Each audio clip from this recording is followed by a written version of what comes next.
Olá, pessoal. Bem-vindos ao nosso canal de Audiobook Além das Páginas. Muito bem-vindos. Continuando com a leitura do nosso livro, Leitura Audição, do livro Execução, a Disciplina para Obter Resultados, de Larry Bossett e Han Charan.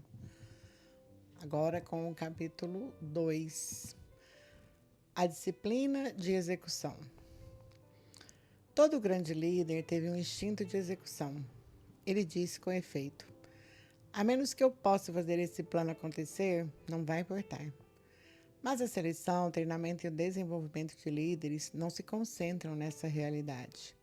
A julgar por nossas observações, uma alta proporção daqueles que realmente chegam ao topo de uma organização empresarial deixaram sua marca pessoal, como pensadores de alto nível. Eles são o tipo de pessoa que se deixa levar pela excitação intelectual de cada grande ideia que surge e a adota com entusiasmo.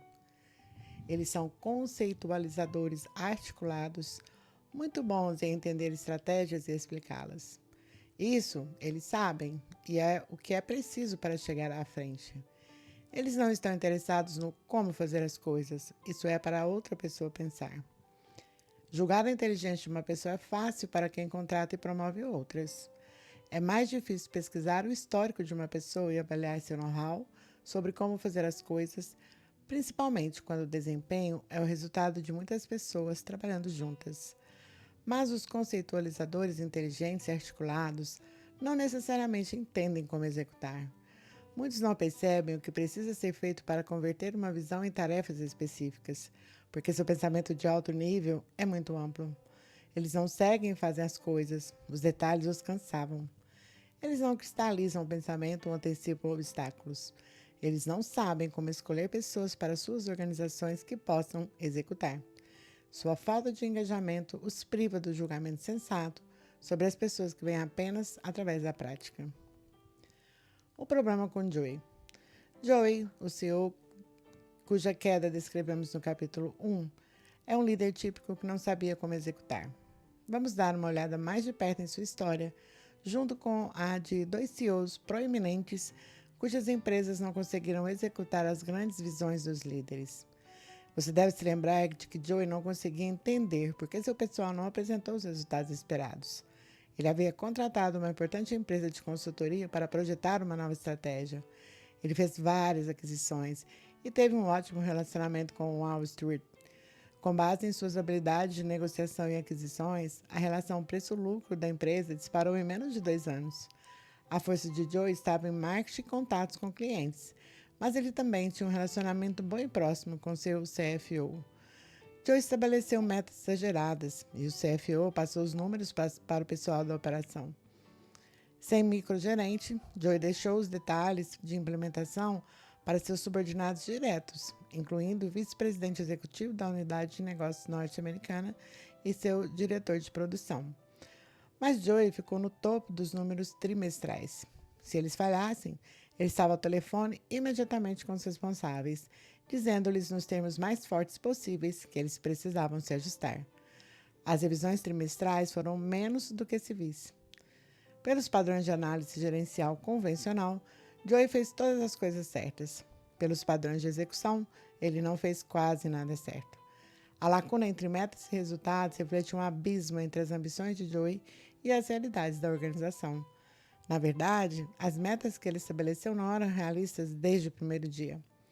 Um grande problema era que a fábrica da empresa não conseguia produzir o suficiente do produto porque seus gerentes estavam 12 meses atrasados na implementação de um plano de melhoria de processo que estava 12 meses atrasado. Joey não sabia disso. Embora repreendesse seus executivos quando eles não faziam seus números, ele nunca perguntou por que eles não os faziam. Um líder experiente em execução teria perguntado isso imediatamente. Então ele teria se contentado na causa. Afinal, você não resolve um problema apenas olhando para o resultado.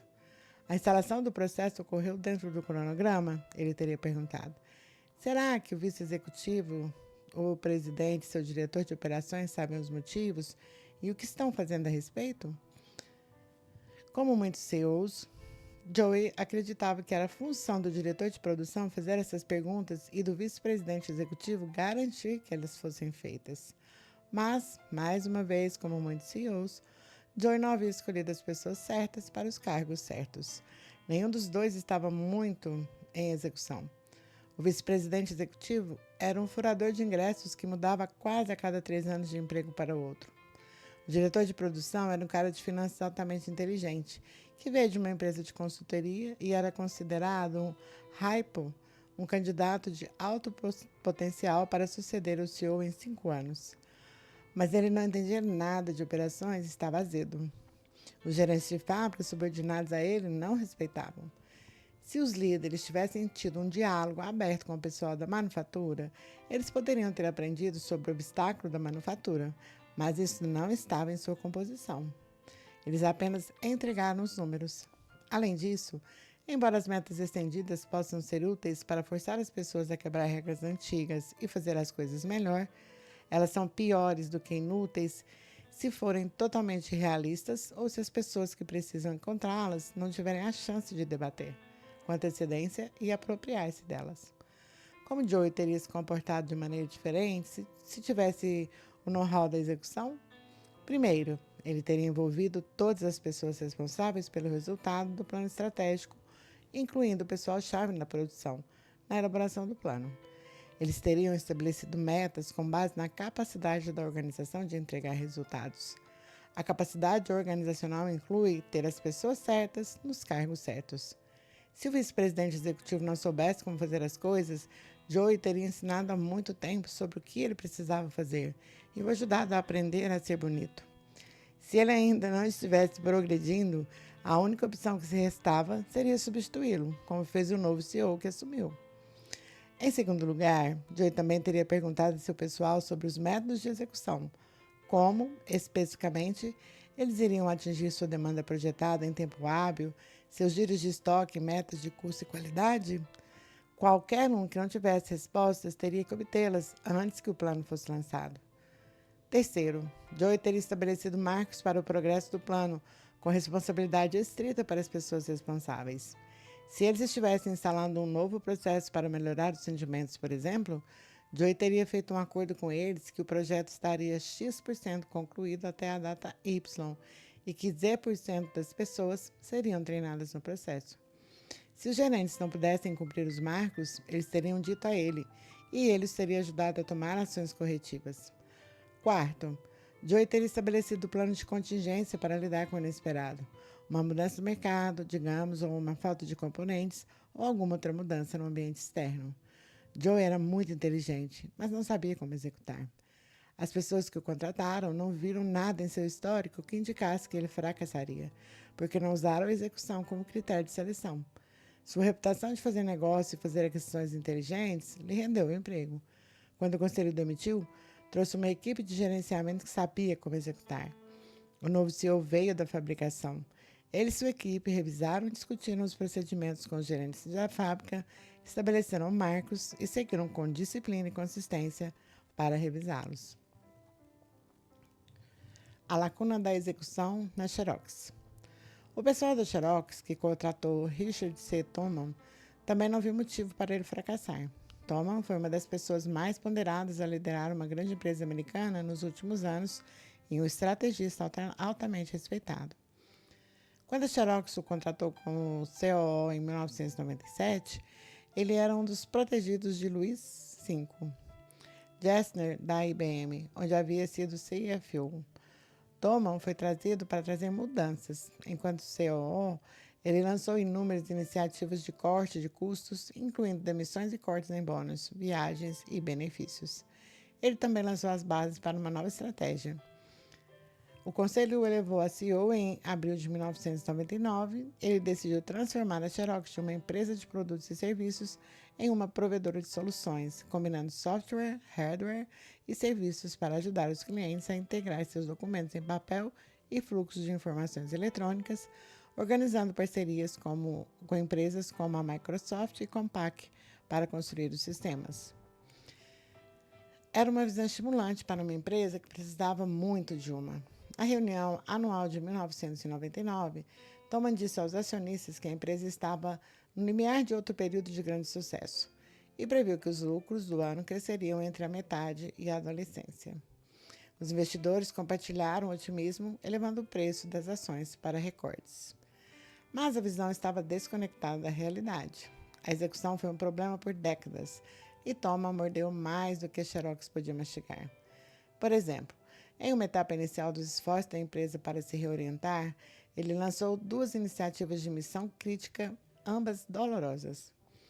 Uma delas visava consolidar os 90 e poucos centros de administração da empresa, que lidam com contabilidade, cobrança e agendamento de atendimento ao cliente, chamadas em 4. A segunda reorganizaria a força de vendas de cerca de 30 mil pessoas da Xerox, mudando cerca de metade de um foco geográfico para um foco no setor. Ambos os movimentos foram necessários e importantes. A consolidação administrativa reduziria custos e melhoraria a eficiência, e a reorganização das vendas abriria caminho para o foco intenso em fornecer soluções aos clientes, não apenas hardware, o núcleo da nova estratégia. Mas no final do ano, a Xerox estava um caos. Na transição administrativa, as faturas definham, os pedidos se perdem e as chamadas de serviço não são atendidas. Os representantes de vendas tinham que gastar muito do seu tempo direto arrumando a bagunça, assim como eles estavam tentando se adaptar a uma nova organização e nova forma de vender. Eles também tiveram que construir novos relacionamentos com os clientes, já que muitos haviam sido transferidos para novos, o que, não incidentalmente, alienou muitos clientes que eram leais há anos. O moral caiu. O fluxo de caixa das operações ficou negativo e os investidores começaram a se preocupar com a viabilidade financeira da Xerox. O preço das ações caiu da faixa de $64 para $7. A empresa foi forçada a vender alguns dos seus negócios para atender às necessidades de caixa. Em maio de 2000, Thomas foi convocado ao escritório do presidente Paul Eller e informado de que estava fora do cargo. O que deu errado? Embora lançar 2 iniciativas tão enormes ao mesmo tempo fosse uma execução, o erro, qualquer um sozinho, teria sobrecarregado a organização. Os problemas eram mais profundos. Os críticos de Thomas argumentaram que ele era muito distante para se conectar com as pessoas que tinham que executar as mudanças. Mas a cultura de clube da Xerox não aceitava bem o estranho. E, como Thomas apontou, ele não tinha autoridade para nomear sua própria equipe de liderança. Especialmente quando uma empresa está fazendo grandes mudanças, as pessoas certas precisam estar nas tarefas críticas e os processos principais devem ser fortes o suficiente para garantir que a resistência seja dissolvida e os planos sejam executados. Ambos os blocos de construção estavam faltando. Fora de toque na Lucent. As esperanças eram grandes quando a Lucent Technologies nomeou Richard McGuinn como CEO em 1996. Um forte profissional de marketing, McGuinn era gentil e hábil em explicar as perspectivas brilhantes da empresa para a comunidade de investimento. Ele prometeu aos investidores um crescimento estonteante em receitas e lucros. Dado o clima da época e visto uma altitude de 50 mil pés, as promessas pareciam críveis para o conselho e para os investidores.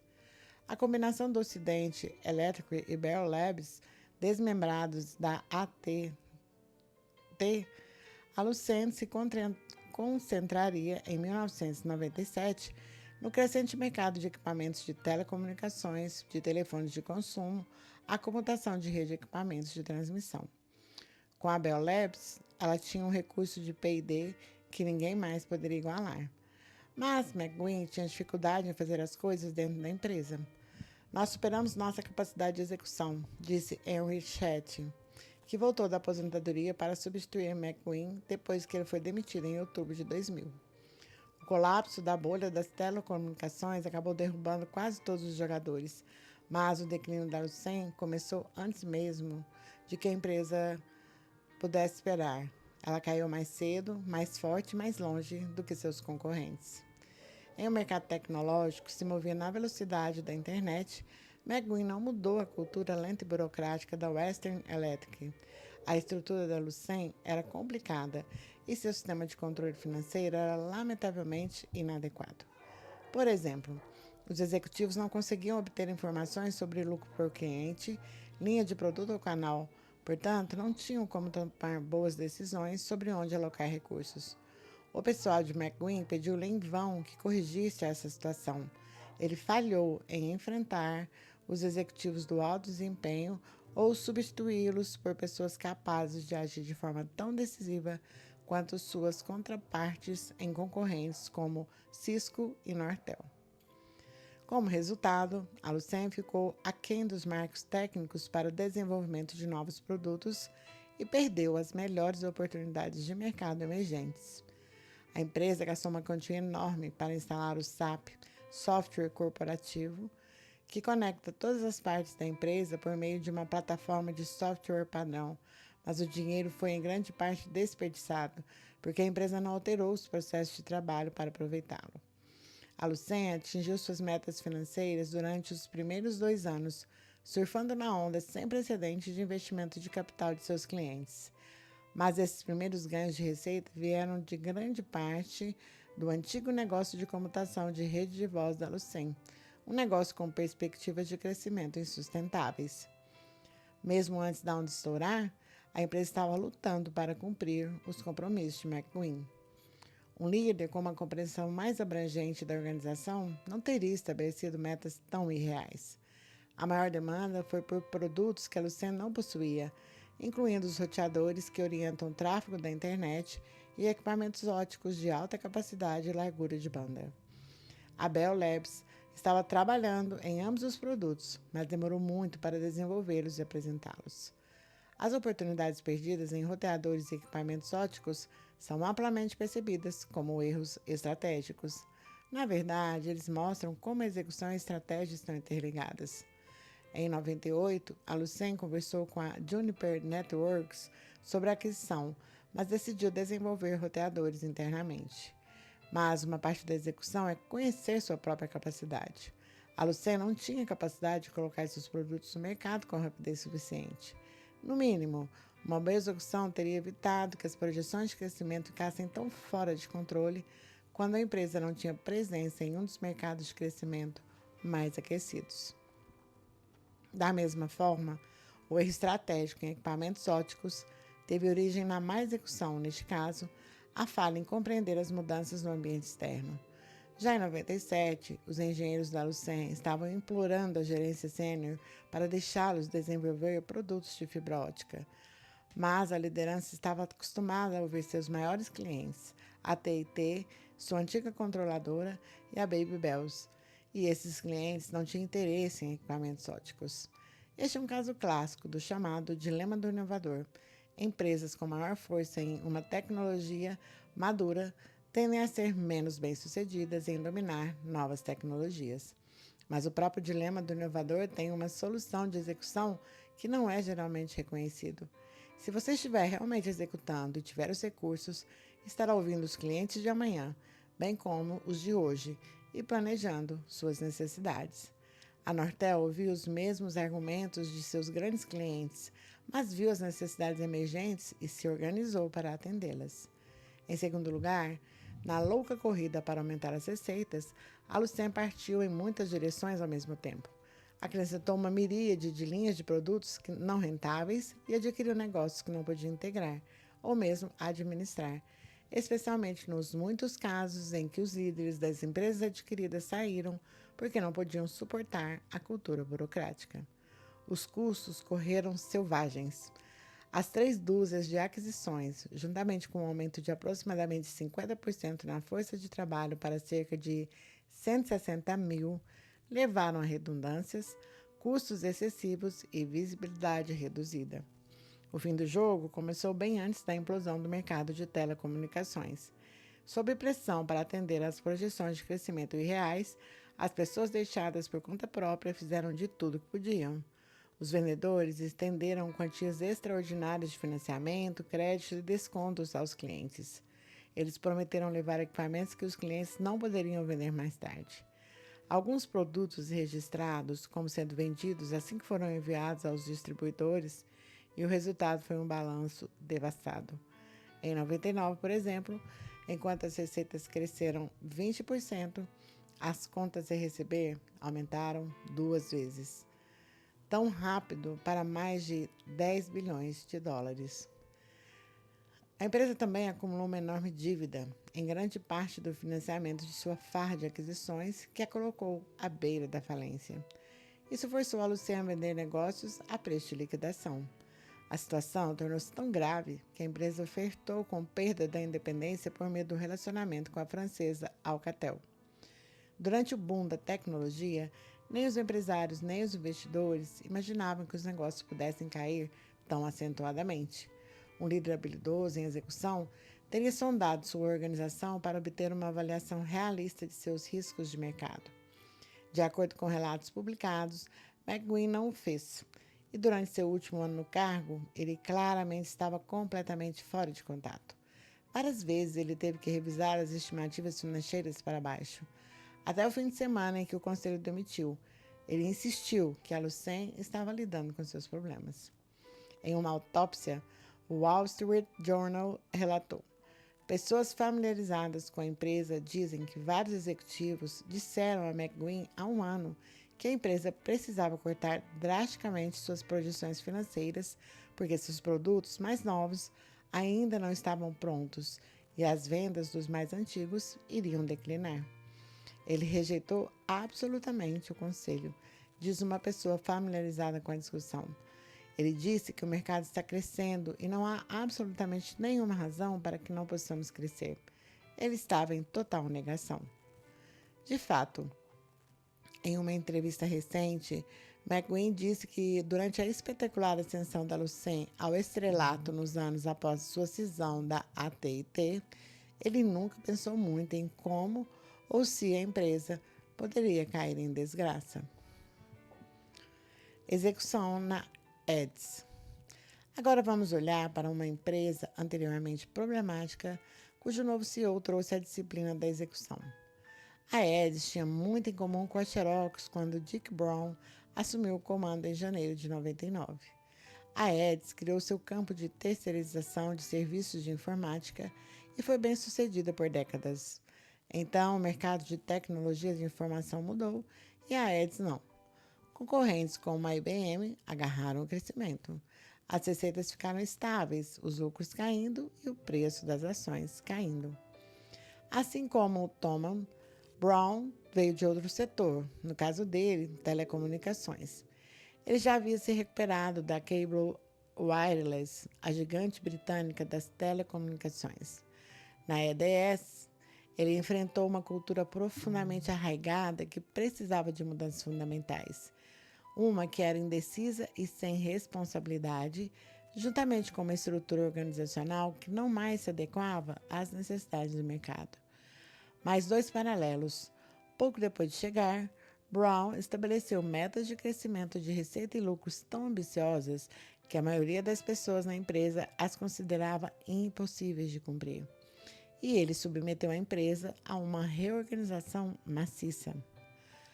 Aí terminam as semelhanças. Brown é profundamente orientado para a execução e nunca houve dúvida de quem estava no comando. Embora ele ressalte que a transformação da EDS ainda é um trabalho em andamento, ele mudou com sucesso os fundamentos da empresa em 2 anos. Ele o infundiu com uma energia e foco que não tinha experimentado desde seus primeiros dias, e ele atingiu suas metas de lucro e crescimento. A visão de Brown era que a EDS poderia crescer forte e lucrativamente, atendendo às novas necessidades de rápido crescimento de serviços de tecnologia da informação.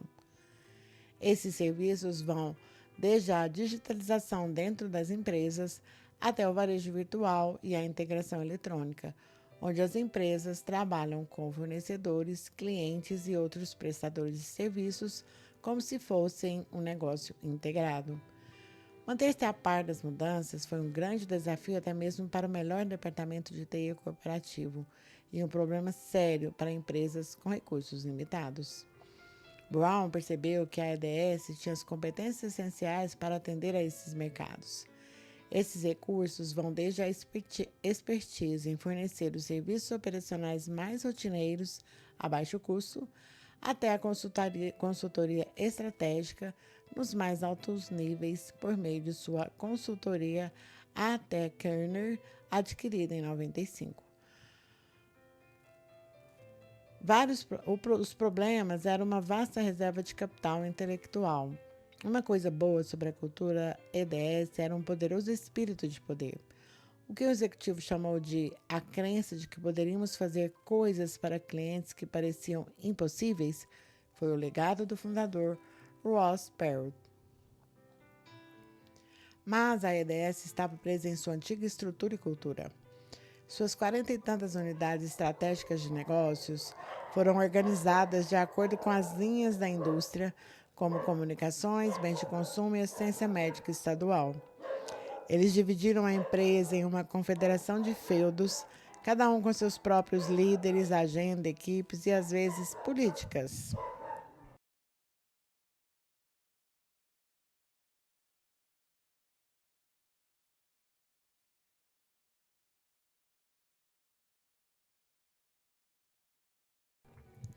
Esses domínios feudos raramente trabalhavam juntos e as novas oportunidades de mercado estavam caindo entre os bancos. Como Brown aplicaria o capital intelectual da empresa ao novo ambiente?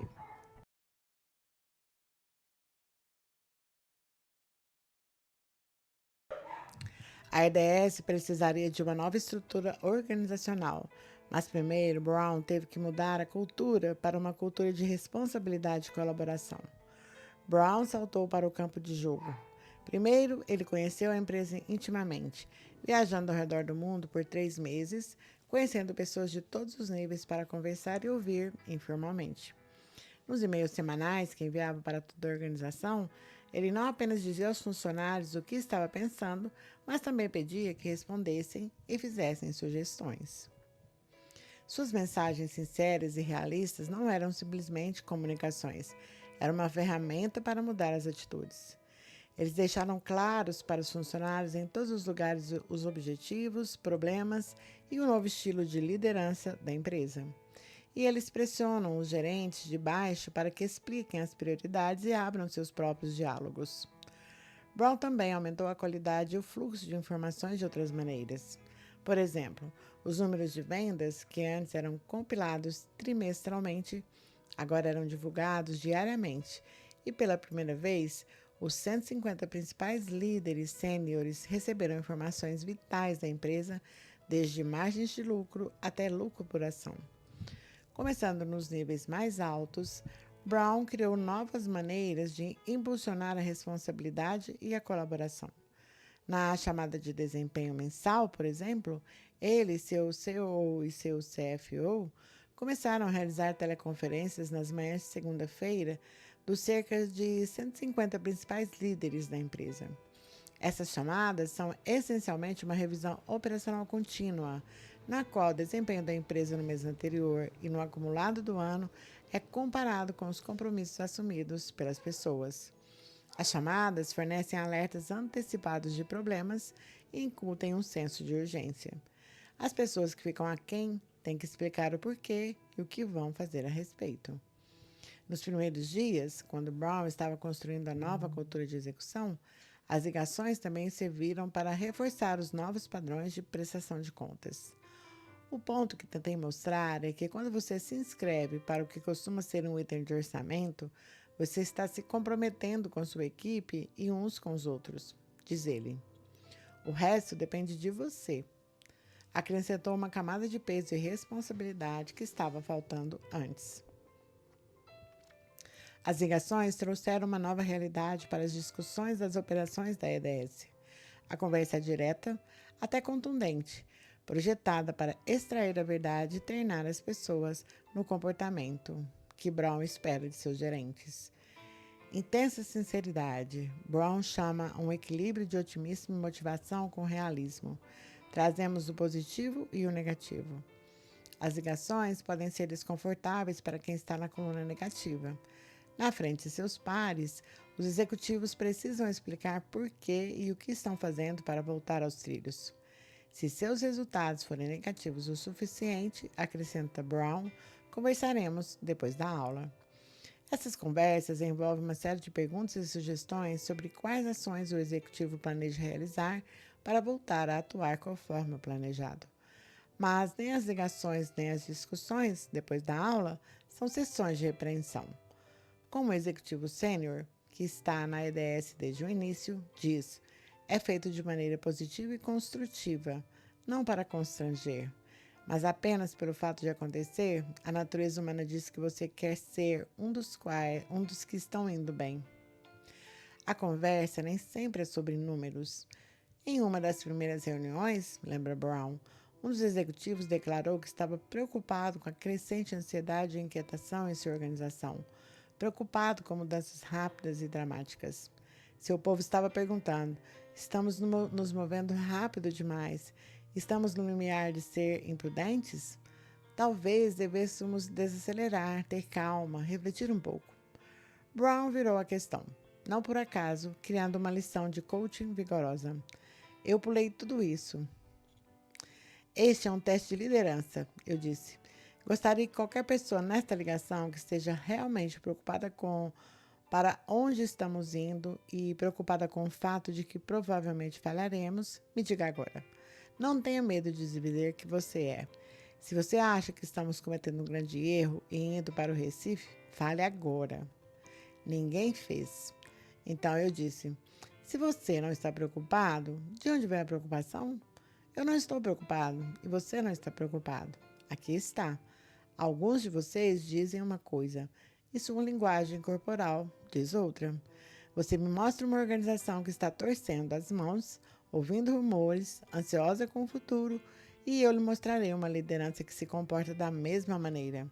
As pessoas imitam seus líderes. Se sua organização está preocupada, você tem um problema, porque você disse que não está. E eu coloquei de volta nisso. Aqui está seu teste de liderança.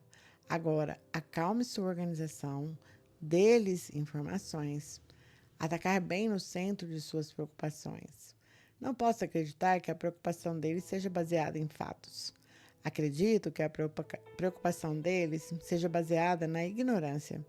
E se for esse o caso, a culpa é sua. Brown organizou uma série de reuniões de 2 dias para os 150 primeiros executivos, expondo-os pela primeira vez aos detalhes dos planos da empresa, questões críticas e finanças. Quero que vocês vejam o negócio do meu nível, disse-lhes no primeiro. Isso envolve você no que estamos fazendo. Ele focará você nos problemas mais críticos que enfrentamos. As reuniões também deram a diversas pessoas a prática de trabalhar em conjunto, não apenas nas reuniões, mas ao longo do ano. Conheçam-se para que, quando colaboramos e trabalhamos juntos, tenhamos um rosto com um memorando, um e-mail ou um nome, disse ele. Estamos no mesmo time e só podemos chegar lá trabalhando juntos.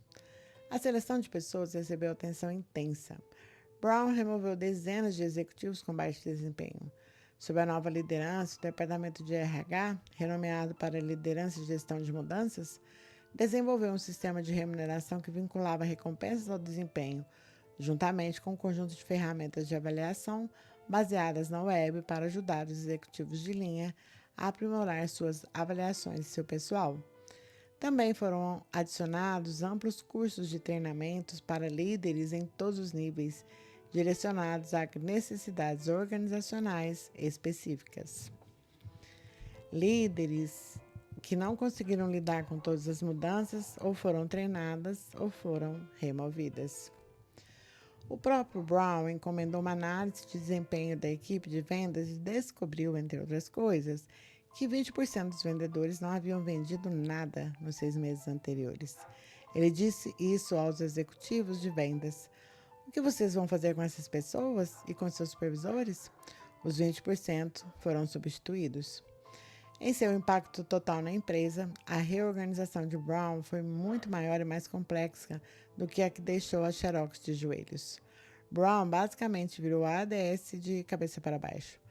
As S-Bus foram transformadas em uma nova organização de 4 linhas de negócios, lobbies, centradas em amplos segmentos de mercado. A E-Solutions ofereceria uma gama completa de serviços para a empresa estendida, conectada eletronicamente com fornecedores e clientes, desde redes de cadeia de suprimentos até segurança na internet. O Business Process Management forneceria às empresas e governos processamento administrativo e financeiro e gerenciamento de relacionamento com o cliente. As soluções de informação venderiam terceirização de TI, comunicações, armazenamento gerenciado e gerenciamento de sistemas de desktop. E a T. Kearney se especializaria em consultoria de alto nível, juntamente com serviços de busca de executivos. Desde então, a EDS adicionou um quinto lobby, PLM Solutions, que oferece gerenciamento digitalizado do ciclo de vida do produto, do desenvolvimento à colaboração com fornecedores para empresas de manufatura. A nova estrutura foi mais do que uma forma de dividir os negócios de acordo com os mercados. Ele foi projetado para que a DS pudesse alavancar totalmente seu capital intelectual pela primeira vez, contando com pessoas de todas as partes da empresa para fornecer soluções para os clientes. A colaboração entre as linhas de negócio permitiria à EDS levar a cada cliente uma nova proposta de valor baseada em sua capacidade completa de ponta a ponta, desde consultoria de estratégia de negócios até redesenho e gerenciamento de processos e hospedagem na web. Não funcionaria a menos que as pessoas das antigas unidades de negócios aprendessem não apenas seus novos empregos, mas também novas maneiras de trabalhar em conjunto. Ao mesmo tempo, eles recebiam ordens para aumentar a produtividade a uma taxa anual de 4 a 6%, disponibilizando cerca de $1 bilhão por ano para reinvestimento ou lucro líquido. Além disso, a velocidade de introdução e entrega de novos produtos não poderia diminuir. A reformulação radical foi bem sucedida porque Brown colocou seu projeto nas mãos das pessoas que teriam que fazê-lo funcionar.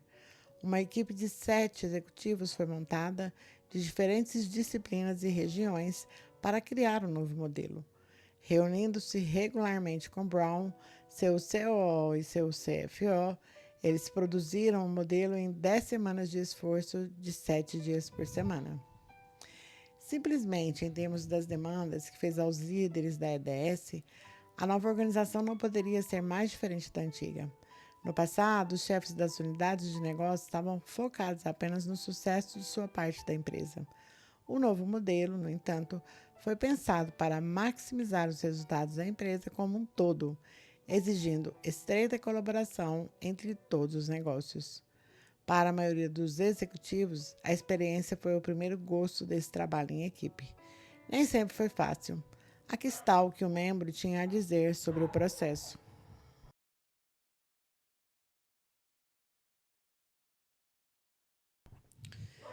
Éramos 7 pessoas diferentes, com origens diferentes, visões e opiniões diferentes.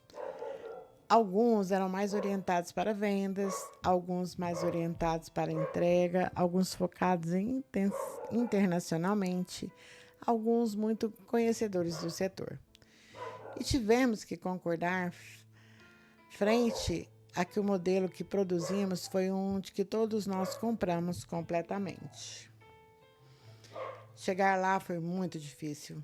Posso dizer que tivemos muitas brigas entre nós. Saímos do prédio e não gostamos um do outro alguns dias. O compromisso é difícil para mim.